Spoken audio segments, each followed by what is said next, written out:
So how have you managed the culture side and the team building side and scaling that out with the growth that you guys have had? Yeah, it's very, you have to be very mindful of it, right? And I think the thing to get right is the people that are hiring people. That's the way to scale culture. If you put the wrong people in the seats for the people that are hiring people, then you're screwed when it comes to culture. You're not going to be able to scale it. Those people are going to hire people that are not in line with your core values.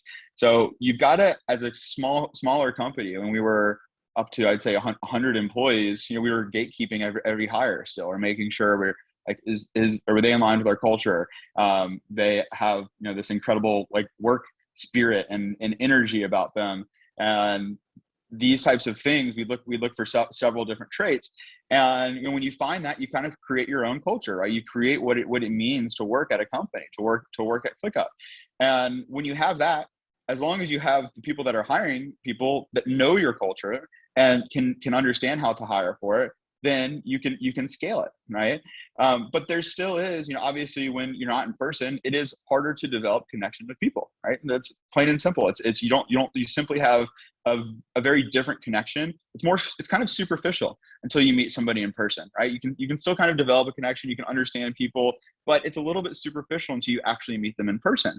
And so we've certainly heard that from employees, and it is challenging when people are remote and feel like they've never met anybody before. So we like to bring people together, whether it be just teams or squads or departments, at least like once a year, twice a year, for all the remote people to get to put faces to names and the real world mentality here. And we find that has helped a lot, and people still feeling like they are connected. But the other thing I would say about culture is you've got to be okay with it being dynamic. You're never going to be able, at least we weren't able, to scale 100% this exact same culture that we had at 50 employees or 100 employees. And frankly, you wouldn't want to, right? You wouldn't want it to be the exact same culture that it was at 100 employees at 1,000 employees. It doesn't make sense for it to at that point.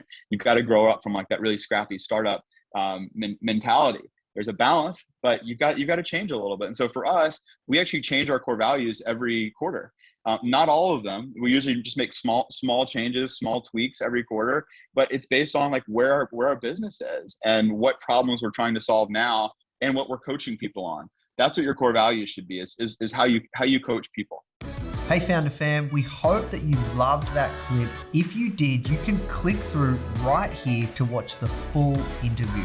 You don't want to miss this one. See you there.